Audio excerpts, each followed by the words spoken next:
Welcome to Thrive, the podcast.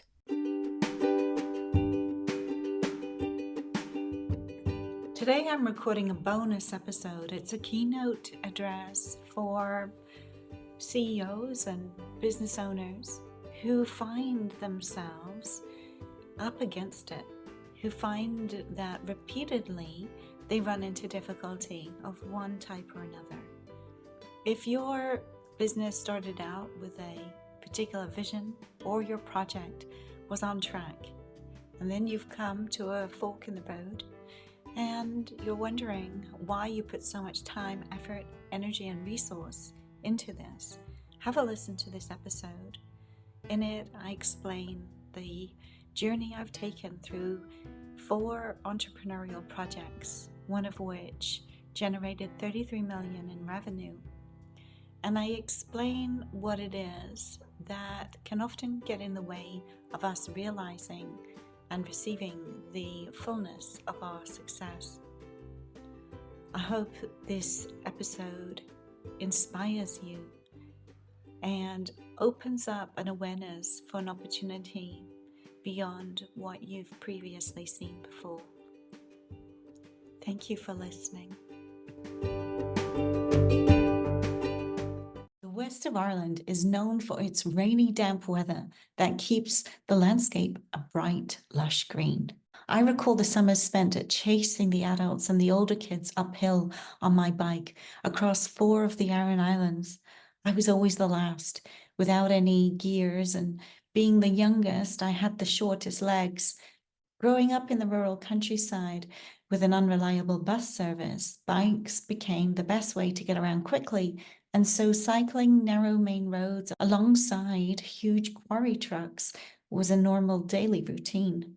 Also normal was knocking on people's doors every weekend and every school holiday, no matter the weather. I'd often find myself sitting beside my mother, listening to women tell their stories of how their husbands beat and raped them. My mother was a sympathetic listener who became a lifeline for these women as a notch on her pioneering card. She would return as they became her regular Bible study, desperate to escape their daily fate. I was required to sit still, to listen, to not eat too many biscuits, even though I was often starving for the length of time spent in strangers' living rooms. Though this was preferable to being with my dad, whose doorstep preaching in the freezing depths of winter could go on for hours until I was frozen to the bone. I once recall defrosting my toes with a hot water bottle. It was these experiences that, unknown to me, would build a level of resiliency I would need in my adult life. At school, I was forbidden to have friends who weren't the same religion. This wasn't hard, given that I was an English girl in an Irish Catholic country. The few friends I did make, I either kept a secret, or more commonly, I was heavily encouraged to convert and to preach to them. Doing as God required was the only assurances we had of surviving Armageddon. My parents believed that God was going to kill every wicked person on earth. The reward of following God's strict rules was everlasting life in paradise on earth. Nobody stopped to ask me if I wanted to live forever.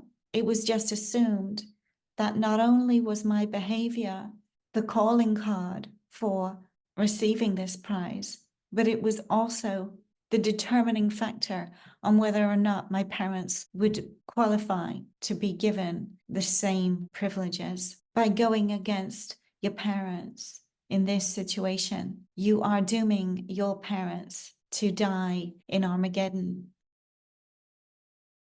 I felt the heavy weight of this on my shoulders at 4, when I would contemplate at bedtime how a God that was meant to be love would also take such vengeful action as killing even the really lovely kids in my class. I could never really remedy this in my head. I just knew that all holidays, Christmases and birthdays and such alike were forbidden, alongside any friendships. When you leave behind the faith, especially if you've already been baptized into it, Your family are forbidden to talk to you forever unless you return to the fold. Fortunately for me, or maybe unfortunately, I never baptized, so my family were never forbidden from speaking to me. However, I was never, ever approved of. Every interaction with them was about whether or not I was going to ever return to the faith. As the youngest of 5 girls, 3 older sisters who had grown up, I observed through my parents' laments everything I should not do or be. I should do exactly as God says. Everything outside of this was met with a belt, a slipper, or a beating, sometimes by both parents at the same time. On days when I wasn't getting a beating, I was often confined to my room for the day for bad behaviour. My sister, 4 years my senior, groomed me as her test dummy, getting me to do all the things she wanted to do, but didn't dare to do for fear of punishment. When I refused, she would tell them I'd done something anyway, and so the beating would always be mine. In a sense, I had 3 parents, none of whom I could trust, yet all of whom I needed and wanted to connect with. It was, in fact, too dangerous to do so. So much of my childhood, I secretly dreamed of the day I would grow up and leave a home where I was unwelcome and unwanted. The challenge was finding where I belonged. As a female, I was only praised by my father on points of beauty. A few other qualities about me were ever permissible, let alone praised. By 15, I was working full-time, and by 16, I used the money I saved to move out of home. In the pursuit of filling the bottomless pit of needing to belong, I had my first son at 19. I was unwilling to be controlled by anyone, so I refused to marry his father. And as it was, I had chosen a partner who was really unable to fully provide, given his own insurmountable odds of life. What I didn't realize is that I had chosen such a relationship because unconsciously it wasn't safe for me to be in any relationship. My experience was one where closeness equaled danger. So, having relocated back to London, the place of my birth, after spending some time traveling, I found myself craving relationship whilst also unconsciously pushing any good relationship away. Instead, fueled by my son's birth and the power I found through that experience, I threw myself into pursuing my entrepreneurial dreams. By this stage, my few clothes were kept in a cardboard box. My son's clothing and toys were all bought from the National Childbirth Trust sales or charity shops or given to us by donation. We lived off £75 a week welfare, and I was in an emergency temporary accommodation with my small infant to begin with. When he was 1.5, we moved into a little trust house that was bare of anything at all. So for 5 years, the only furniture was his cot. I slept on the floor, on bare floorboards with just a quilt. I was actually in one of the richest boroughs of London. Wealth was all around me, but I couldn't touch it. Instead, I set off to make millions. I believed this would take away the shame of being and doing all the wrong things. It was beyond my line of sight at that time that the reason I didn't get a job was for this sense of not really belonging and carrying such a shame and having failed so terribly and been so wrong and so bad in having my son, and wanting also not to leave him with strangers. Before becoming a mother, I had been successfully employed and offered management positions at a very young age. Once I made that transition to motherhood, I couldn't seem to find myself into a position where I would be acceptable to anyone. I could earn my way out of this and get to the top.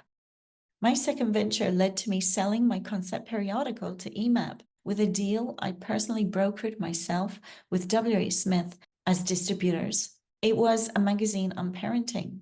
Each week I would travel to the business library in London with my baby in his buggy, and I was breastfeed and nappy change alongside getting all the distribution figures for current titles and gathering all the evidence I needed to prove the gap in the marketplace. I spent months writing letters on a small word processor and gathering the endorsement of Sheila Kissinger after personally visiting her house. I ate very little and used all the welfare money to cover these expenses. It took me 14 months before the letter arrived from the division of EMAP.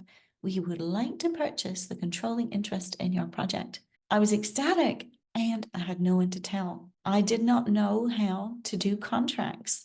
6 months later, the title was on the shelves and became a best-selling magazine in its genre for 16 years, increasing the revenue of the publisher by 33 million in that time. I went on to study fine art and design, perpetually broke, my son now in nursery. After 3 years, through friends made during art college, I embarked on my third attempt. This resulted in a luxury product I designed and manufactured, and it was stocked by outlets such as Coco de Mer, a famous boutique. Only this time I hadn't done my market research, and this time I had borrowed against letters of intent to supply.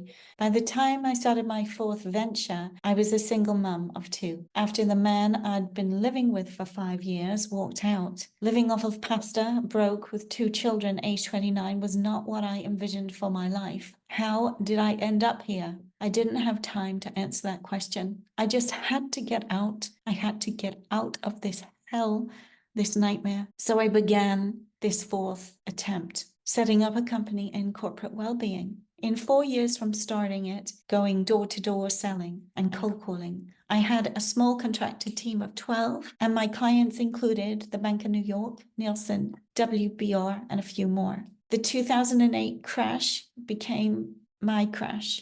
The banks cancelled the service as it was superfluous to their business. And I was sitting in burnout, denied depression, a 14-year-old who hated me, and a 4-year-old who was just starting school.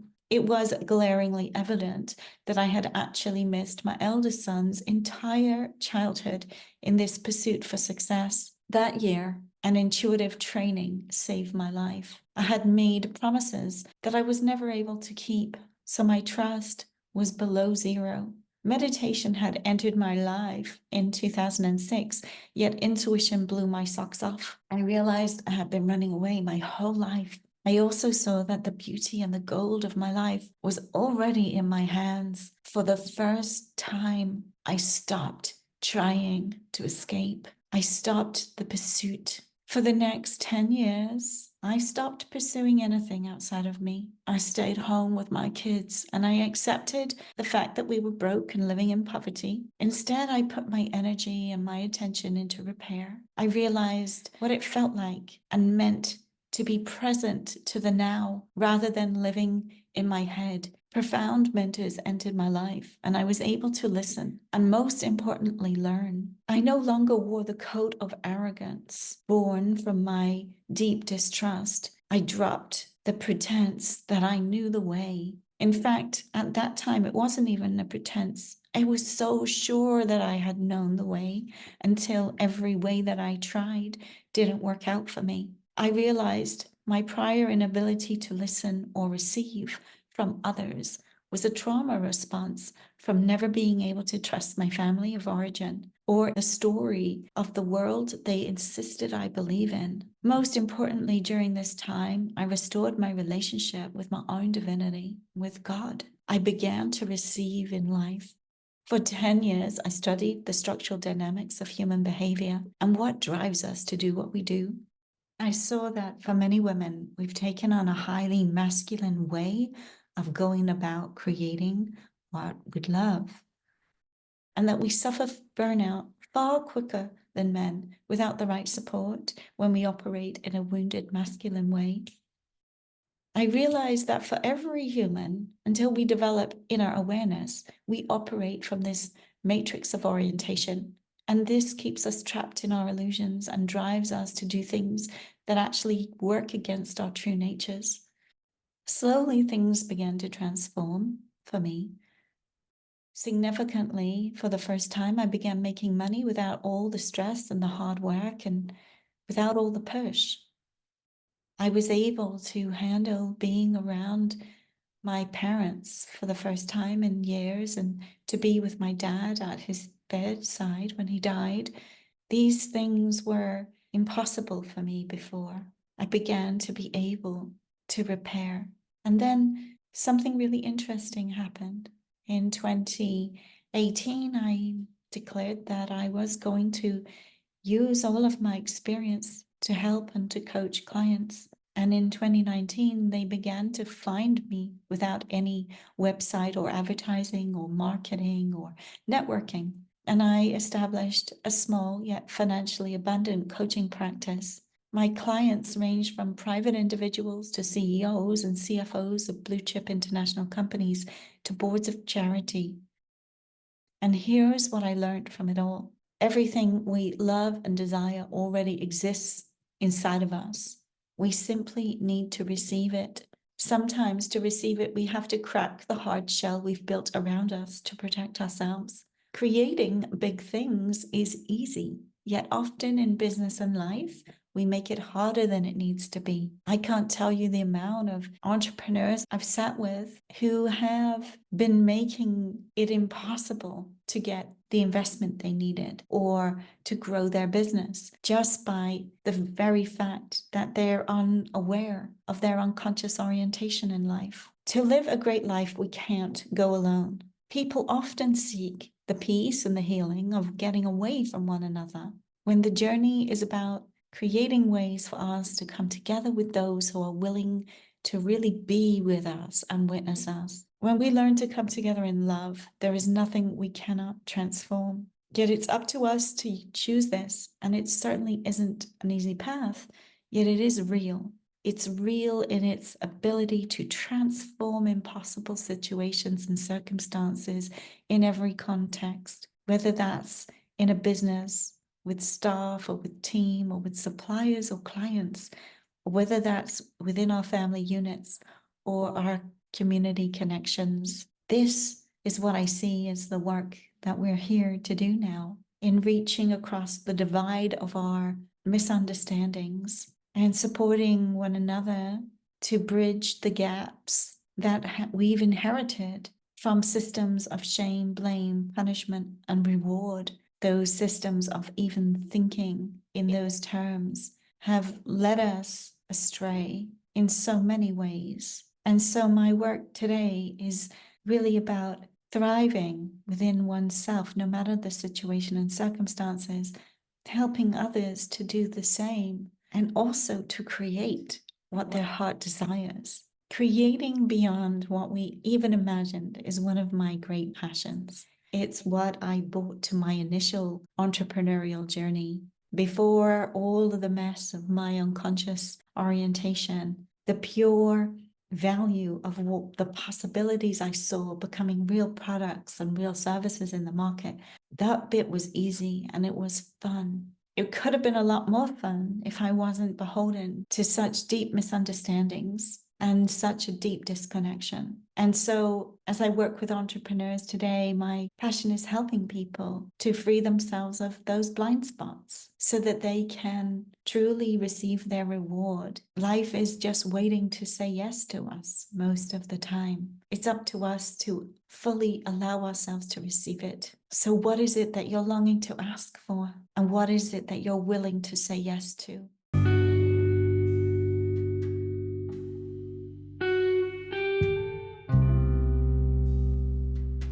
I want to share the points of revelation that I've learned along this journey in order that my lessons and insights will support you on your own path in business and in life. And the first thing is, everything we've ever experienced is laced with gold. It's just up to us to choose to pan for it. What we choose to believe in life doesn't just impact us. It has a profound impact on those around us.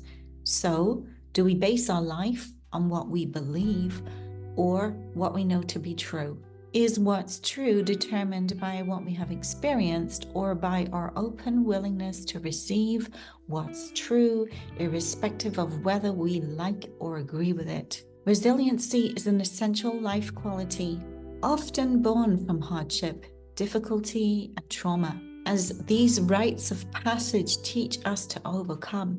This may even be the reason why our ancestors inflicted painful physical initiations on the youth in order to build such resiliency. Yet, have we allowed our experiences to armor us for life? Have we allowed trauma to dictate what we believe about ourselves, others, business, and life? This has a huge cost. So, are we willing to open the door in order to receive more fulfillment? It's only natural to want to avoid pain, yet it's only in being with the pain that we get to receive the wisdom that pain brought to our door. A note on shame. Failure is an inevitable part of business and life. Getting back up is the determining factor of success. How well we get back up can be measured by how willing we are to be open to the shame we feel in order to transform it. When we live defending our shame by covering it up at all costs, we interfere with our own growth and we limit the support we have around us. How well do we lean into support is another question. Where are we unaware because we can't bear shame to take a look at what's really actually running us? It's key to ask, do you reject yourself and the shame that you feel? Is it always more noble to go it alone in life? Have you had a look at how safe you feel to even allow yourself to inquire? How much unacknowledged shame is currently keeping a big lock on the talents of yourself, your team, your business, and so on? Innovation can come from anyone at any time, including the person in the street, if we are open and listening. It can also come from any level of an organization. So what are the blocks that need to be dismantled to enable these invitations to be heard and accredited? Blocking them or having staff who block them could be costing your bottom line millions in more revenue. It doesn't take money to create or fulfill your project or your business. It takes guts, research, connections, yet most importantly, it takes excellent communication. I don't just mean our ability to speak, it's also in our ability to listen and to understand fully what we're hearing. And this listening includes being able to hear our own inner wisdom and our own intuition. Furthermore, it's in our use of resource. In all the years of my projects, I hardly had any money, and yet I managed to achieve remarkable feats. Yes, I had a lot of self-sacrifice, yet single-handedly, I brought new products and services to market. I pioneered entire industries in new ways that became very successful. I did this by making use of the resources I have to hand. I did it slower than an organization would because it was only me. Yet the major thing I've seen over the years is how easy it is to waste resources, including the natural resources of our people and our talent, when resources are in the hands of those who are disconnected from purpose and the vision that we've committed to create. So who are the people who are the most resourceful and connected to your vision and your end results? If that's you and you're feeling disconnected, what needs to happen to reconnect you? And if that's your team, what do you need to do to empower them? For women in business, operating out of push, force, and endurance are symptoms of a wounded masculine approach to doing business. Unfortunately, up until fairly recently, this has been largely the only model we had to go on. And yet, what women all around the world are realizing now is that receptivity is our superpower. Creating relationships free from dogma, relationships that witness us without judgment, blame, or shame, which honor and encourage, are far more valuable in being able to cultivate connection.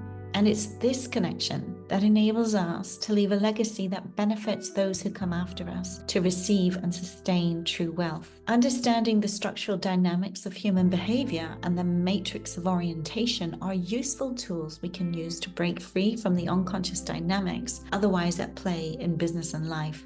We have to be willing to crack the hard shell that we use to protect ourselves. Creating is the easiest part of what we're going for in life. Yet the challenge comes in everything I've noted here in this episode. So whatever big dream you have, just know that that is not the hard part. You can easily create that. The challenge will be creating it in a way that gives you and others fulfillment. Often, those who make the most money in business sell what their customers need, and they meet demand because the customer's needs are generic. Think of the black bin liner. I have often wished I owned the patent on that one. Yet there are also people who meet the needs of individuals or small groups. Not everybody needs support in the same way as the next person. We are all unique. To meet ourselves and in turn cultivate a greater ability to meet another's needs, we are required to slow down. A lot of people find this stage frustrating and they resist it. Yet taking care by paying close attention is usually the thing that has us be able to move faster with greater success. If you would find it valuable for me to give my keynote in your organization, to your team, or to your audience, you can contact me through my details in the show notes. My business from 2004 to 2008, delivering well-being services to the Bank of New York, Nielsen, WBR, and other such clients, taught me one thing, and that is we unleash the productivity of our people when we feel heard and understood. So this is an area of specialty that I love to bring to people in forms of workshops and facilitations. To discuss this with me, simply reach out. For everyone else, if you enjoyed this podcast, please share and subscribe. This helps all of us to thrive. Thank you so much for listening.